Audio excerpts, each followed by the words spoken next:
अस्सलाम वालेकुम everyone, welcome back to my YouTube channel. मैं हूं सना और आज मैं आप लोगों के लिए लेकर आई हूं लिव द मोमेंट बाय सना की एक और ब्रांड न्यू एपिसोड।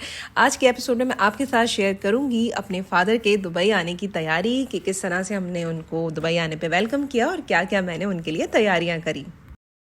यहाँ पे आपको कुछ इंग्रेडिएंट्स नज़र आ रहे होंगे और ये इंग्रेडिएंट्स देख के आपको अंदाज़ा हो गया होगा कि क्या बनने जा रहा है। यहाँ बनने जा रही है पंजीरी। मैं प्रिपेयर कर रही हूँ अपने अब्बू के लिए पंजीरी, क्योंकि आज की फ़्लाइट से वो आ रहे हैं दुबई और मैं उनके लिए ये पंजीरी बना के जार में रख लूँगी ताकि अब्बू को नाश्ते में या शाम की चाय पे सर्व कर सकूँ, क्योंकि काफ़ी दिनों से अब्बू के कमर में दर्द का इशू है और गोंद ऐसी चीज़ होती है जो कमर के दर्द में बहुत ज़्यादा फ़ायदेमंद साबित होती है। अच्छा है कि इंसान मेडिसिन के बजाय फूड से ही अपना इलाज करे। तो ओल्ड एज के जो लोग होते हैं वैसे ही उनमें न्यूट्रिएंट्स की बहुत ज़्यादा कमी हो जाती है। तो पंजीरी एक कंप्लीट ग़िज़ा है, तो अगर इसको नाश्ते में लिया जाए दूध के साथ तो भी अच्छा है, और अगर शाम की चाय पे एज अ स्नैक भी लिया जाए तो ये काफ़ी अच्छा हेल्दी स्नैक है। मैंने घी का इस्तेमाल बहुत ज़्यादा कम किया है क्योंकि ज़ाहिर है ओल्ड एज के लोगों को थोड़ा बहुत कोलेस्ट्रॉल का इशू होता है, तो इसलिए मैंने नट्स और मखाने और गोंद ये ज़्यादा क्वांटिटी में यूज़ की है, लेकिन मैंने घी का इस्तेमाल इसमें कम किया और शुगर का इस्तेमाल भी बहुत ही कम किया है। वैसे अल्हम्दुलिल्लाह मेरे अब्बू को इस तरह के मसले मसाइल नहीं हैं, लेकिन ज़ाहिर है एज की वजह से थोड़ी वीकनेस हो जाती है, थोड़ा बोन्स में पेन होता है, तो उसके लिए मैंने सोचा कि इस तरह की चीज़ें बनाई जाएँ जो उनको फ़ायदा भी दे सकें और टेस्टी भी लगें। तो बहरहाल यहाँ मेरी पंजीरी तैयार हो चुकी है। अब मैं इसको ठंडा करके जार में सेव कर लूँगी और उसके बाद मैं तैयारी करूँगी एयरपोर्ट जाने की ताकि अब्बू को पिक कर सकूँ। आज है ट्यूसडे और अब्बू की फ़्लाइट है 1 बजे की, तो मैं जा रही हूँ टर्मिनल 3 पे उनकी फ़्लाइट आएगी, एमिरेट्स की फ़्लाइट है, तो 1 बजे इंशाल्लाह लैंड कर जाएगी। तो मैं वहाँ जा रही हूँ। मैंने अपने छोटे भाई को भी कॉल कर दी है, तो वो भी ऑफ़िस से आ रहे हैं और 1 बजे ज़ाहिर है लंच टाइम होता है, तो ऑफ़िस से निकलना इतना मुश्किल नहीं होता, तो वो भी अपने ऑफ़िस से आ रहे हैं। और मेरे हस्बैंड भी आ जाएंगे लंच टाइम पे हमें पिक करने के लिए, तो वो मुझे और अब्बू को घर ड्रॉप कर देंगे, फिर उसके बाद वापस ऑफिस चले जाएंगे। तो काफ़ी एक्साइटेड हूँ मैं। एयरपोर्ट मेरे घर से काफ़ी करीब है, बस 20 मिनट्स की ड्राइव पे है, तो मैं टैक्सी से गई थी, तो 20 मिनट्स की राइड के बाद मैं एयरपोर्ट पहुंच गई थी। फाइनली हम लोग एयरपोर्ट आ चुके हैं और यहाँ पे मुझे कुछ प्लेन्स खड़े हुए नज़र आ रहे हैं। यकीनन इसमें से एक प्लेन मेरे फादर का भी होगा।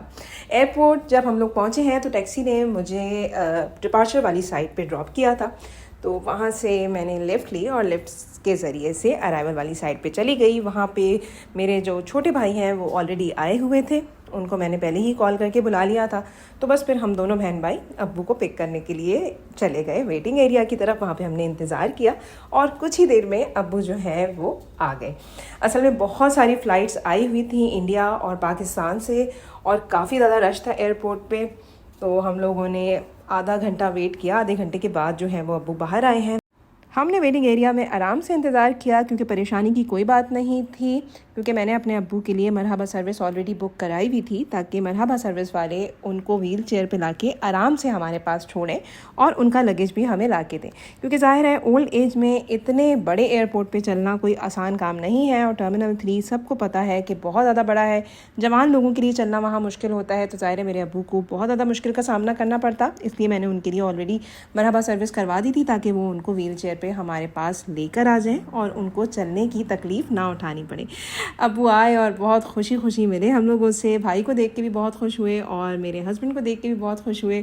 मैं इन लोगों की वीडियो बना रही थी, इसलिए मेरी वीडियो कोई नहीं बना सका और फिर हम लोग आ गए अपनी कार की तरफ। अब्बू का सामान रखा और अब्बू को बिठाया गाड़ी में और फिर हम लोग घर की तरफ आ गए। मेरे भाई को भी मैंने बोला कि घर चलो, लेकिन ज़ाहिर है उसका ऑफिस था, तो वहीं एयरपोर्ट से वो ऑफिस चले गए और मेरे हस्बैंड हमें घर पे ड्रॉप करके वो भी ऑफिस चले गए। बाय कर दे ज़रा, हाथ हिला दे, हाथ हिला दे, हाथ हिला दे, हाँ सही है। चलो, घर पहुंचते पहुंचते हमको 2:30 बज चुके थे और ऑलमोस्ट लंच का टाइम हो चुका था, तो मैंने अपने हस्बैंड से कहा कि आप भी घर से ही लंच करके जाएं। तो फिर हम लोगों ने लंच किया और मैंने जाते साथ फ़ौरन से लंच का एहतमाम कर दिया। असल में मैं सारी चीज़ें पहले से प्रिपेयर करके गई थी क्योंकि मुझे पता था एयरपोर्ट जाने और आने में काफ़ी टाइम लगता है, तो इस वजह से मैं सारी चीज़ें पहले से प्रिपेयर करके गई थी।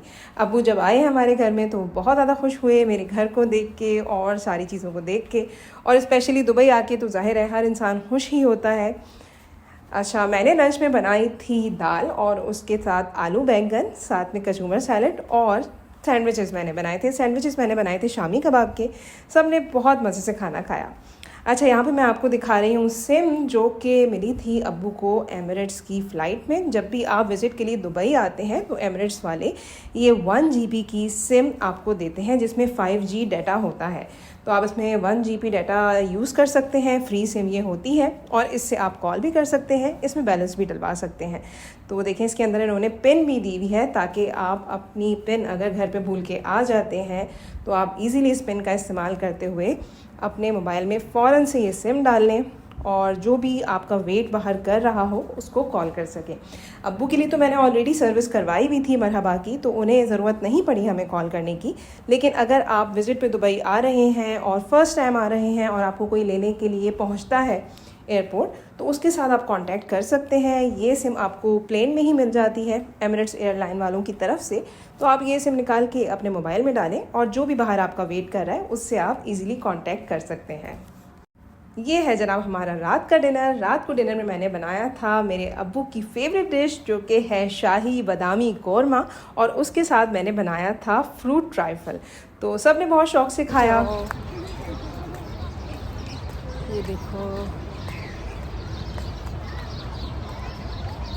हम लोग पार्क में आए हुए हैं वॉक करने।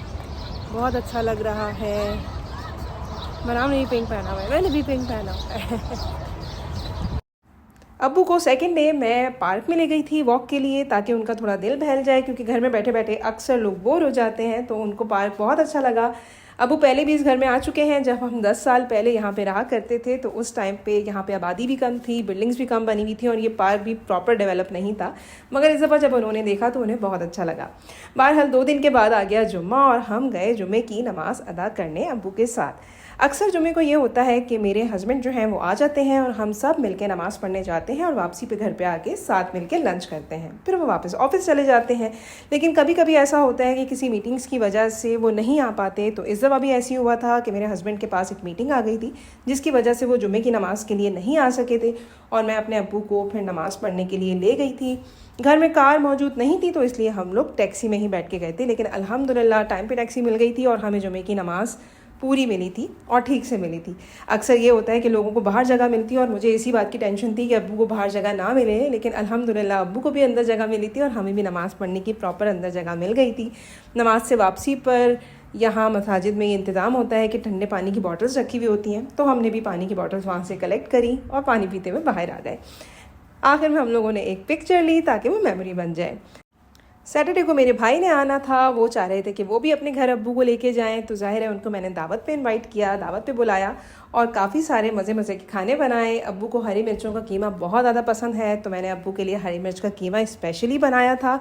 इसके अलावा हलीम बनाया था जैसे मेरी अम्मी बनाती थी, क्योंकि जाहिर है अम्मी के जाने के बाद अब्बू उनको और उनके बनाए हुए खानों को बहुत ज़्यादा मिस करते हैं। तो स्पेशली मैंने वही डिशेज़ बनाई थी जो अब्बू बहुत ज़्यादा मिस करते हैं।